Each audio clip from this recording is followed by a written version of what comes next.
Now we will see the magnetic properties of solids. Magnetic property.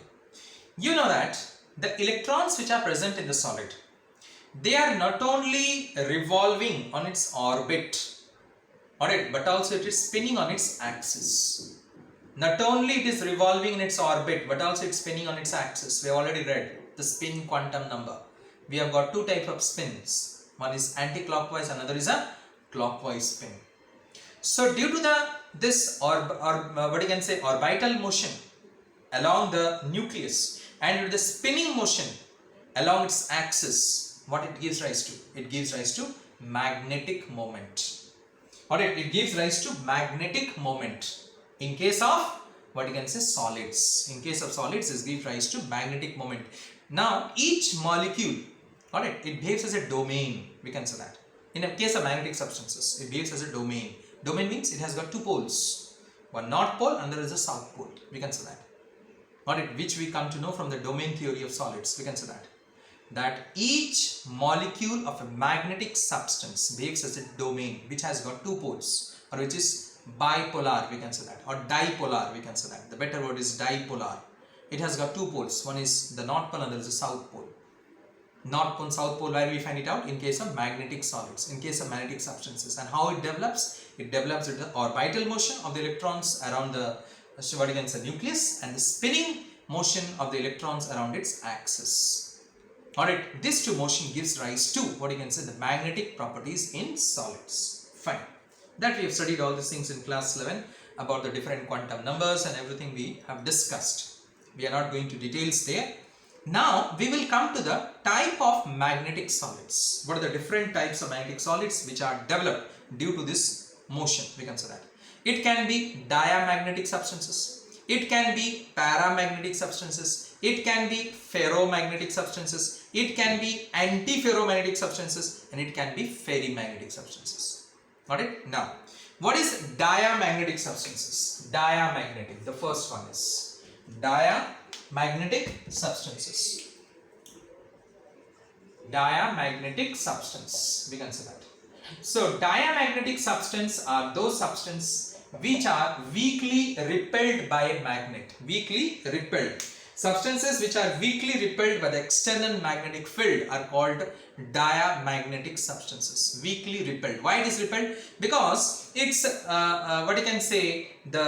orbitals, if you see, it is fully filled. Diamagnetic substances means its orbitals is fully filled. We can say that. It's completely filled. Completely means this sort of the orbitals which you have studied in class 11, which is fully filled, and hence we call it as diamagnetic substances. Why? Due to fully filled, what will happen? See, here the clockwise moment and this anti-clockwise moment, both are cancelled due to the effect of each other.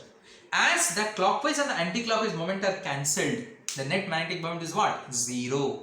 As the net magnetic moment is zero, hence these particular substances behaves as a diamagnetic substances, we can say. You can see very clearly here. It is fully filled. Due to its magnetic moment, one is plus, another is minus. We also represent it this way. One is moving in clockwise, another is moving in anti-clockwise direction, due to which the net magnetic moment is zero. As the net magnetic moment is zero, hence these substances are weakly repelled by a magnet. Got it? And hence it behaves as a diamagnetic substances, we can say that. Got it? So these are nothing but TiO2, titanium oxide, water, NaCl, benzene, etc. We can say that. Next is paramagnetic substances. Paramagnetic substance, we can say that. Now, paramagnetic substance, what you can find is that these substances are,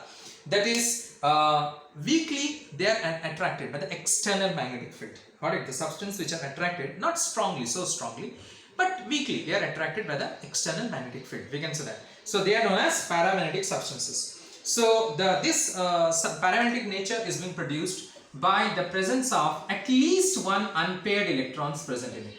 At least one unpaired electron is being present in it. With the presence of at least one unpaired electrons, what you find is that the paramagnetic substances are being produced with the presence of one unpaired electrons in it. Alright, see, at least, because here the net magnetic moment is being cancelled, but here it is remaining. Some magnetic moment it remains here. So due to the presence of some magnetic moment, are you able to understand? That is, the net magnetic moment is cancelled here, but what you find is that here some magnetic moment is remaining. Some magnetic moment remains here. Got it? Due to the presence of some magnetic moment, it is attracted by magnet. We can say that. Fine. So these substances are paramagnetic substances: oxygen, copper ions, ferric ions, chromium ions. These substances, alright, these substances behaves as a paramagnetic substances. Next is ferromagnetic substances. Now ferromagnetic substances are those substances which behaves as a very strong magnet even in the absence of what you can say, an external magnetic field. Means we don't have an external magnet, we don't have a field magnet. Alright, we don't have a field magnet. In the absence of a field magnet, also if it behaves as a magnetic substance, alright, then that particular substance is known as a ferromagnetic substances. So ferromagnetic substance, those substances which behaves as a permanent magnet even in the absence of a permanent magnetic field, even in the absence of an external magnetic field. So in case of ferromagnetic substances, you can find more number of unpaired electrons will be there, more number compared to paramagnetic, more number of unpaired electrons will be there. What I said you, it behaves as a permanent magnet even in the absence of external magnetic field. Alright, so they are called as ferromagnetic substances. So ferromagnetic substances are iron, nickel, cobalt, gadolinium, that is GD, we can say that, clear. Then chromium oxide, we can say. See, so in this way these substances are behaving as a ferromagnetic substances, clear. Now we can come to the anti-ferromagnetic substances. Anti-ferro. Alright, now if you say no sir, we will not represent it in this particular way, we can also represent it in another way, ferromagnetic substances. So ferromagnetic substance we can represent in this way. You can see all the magnetic domains is in one particular direction. All the magnetic domains is in one particular, either clockwise or anti-clockwise. Either you can say this is clockwise or anti-clockwise. This way also we can represent it. So here in case of ferromagnetic, all the magnetic domains is in one particular direction. As it is in one particular direction, the net magnetic moment is not cancelled and hence it retains and hence it behaves as a strong magnet. What I am saying you, anti-ferro magnetic substances. Anti-ferromagnetic substance. In case of anti-ferromagnetic substance, what you find is that if one domain is clockwise, another is anti-clockwise. If one is clockwise, another is anti-clockwise. In this way it is arranged. One is clockwise, another is anti-clockwise. Now what we can say this one?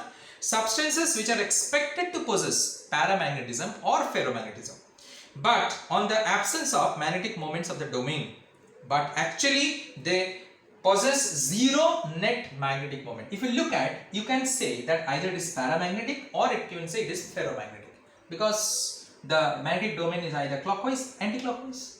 So you can say it is para or ferro, we can say that.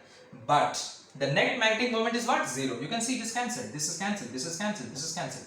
The net magnetic moment is zero. It seems to us that it behaves as a paramagnetic or ferromagnetic. On the basis of magnetic moment, it seems to us, it seems, but it is not so. What is that? Magnetic moment is zero.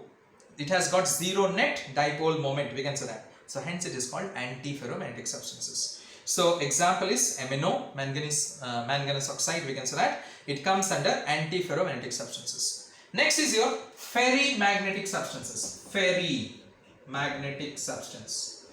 So in case of ferrimagnetic substance, if one is anti-clockwise, the two will be clockwise. Again, if one is anti-clockwise, two will be clockwise. So you can see this is cancelled, this is retained. Again, this is cancelled, this is retained. So what you find is that here some magnetic moment is retained, just like paramagnetic. You can say some it is retained, something is there, but your antiferro and dia is almost similar. Net magnetic moment is zero. You can say that. Clear? So ferrimagnetic substances means substances are expected to possess large magnetism on the basis of the magnetic moments of the domain, but actually they have got very small net magnetic moment. They have got actually very small, as I have shown you here, very small net magnetic moment, due to which it behaves as a ferrimagnetic substances. Example is Fe3O4, then what you can say, MgC2O4 or ZnC2O4 or CuC2O4 in this way, or CuFe2O4. So all this behaves as a ferrimagnetic substances, behaves as a ferrimagnetic substances. If you look at, you can see that it seems that it has got large magnetic moments, but actually it is not so. It has got a very small net magnetic moment. Due to the presence of very small net magnetic moment, it behaves as a ferrimagnetic substances. So the arrangement of the domains, everything I have shown it to you in front of you. You can see the magnetic moment domains are in front of you. Understood the 5 types of magnetic substances? Now, next is a definition is a Curie temperature. So what is Curie temperature? It's a characteristic temperature above which no ferromagnetism exists. Got it? Is or observed is called a Curie temperature. Got it? What I said?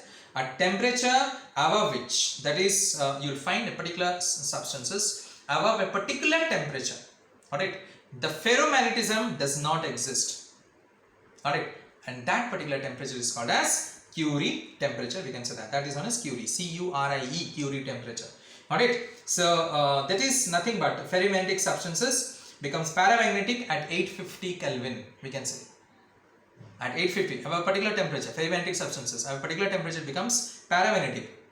Got it? On heating at a particular temperature, because ferromagnetism does not exist. Just now I said you, when you heat a substance above a particular temperature, ferromagnetism is not observed, and that is known as, that particular temperature is called as Curie temperature. That is said to be as. Now next is your that is piezoelectricity.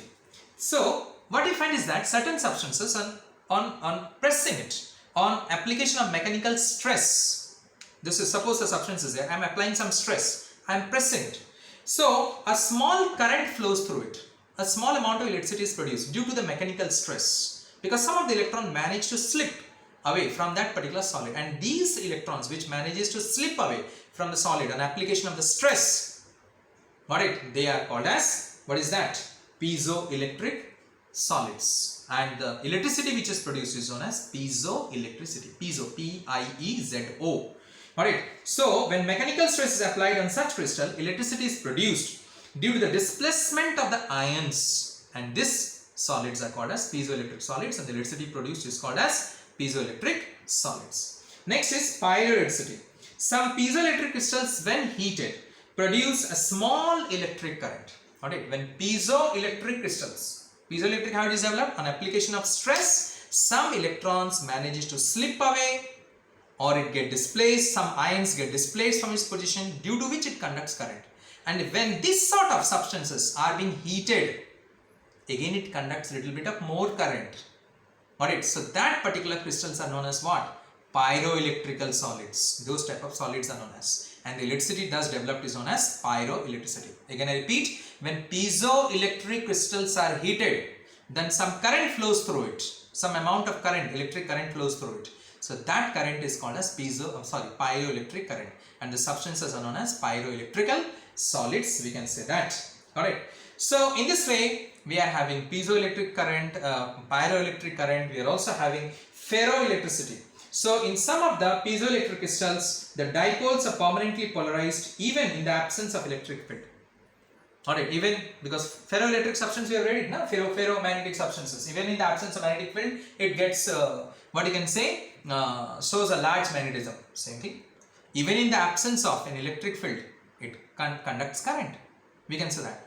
Clear? So that is, in case of the piezoelectric crystals, the dipoles are permanently polarized even in the absence of electric field, and they are called as ferroelectric solids, and the crystals and the electricity is known as ferroelectricity. We can say that. Okay. So this is all about your what you can say, magnetic properties of the solids. We can say that. Thank you very much.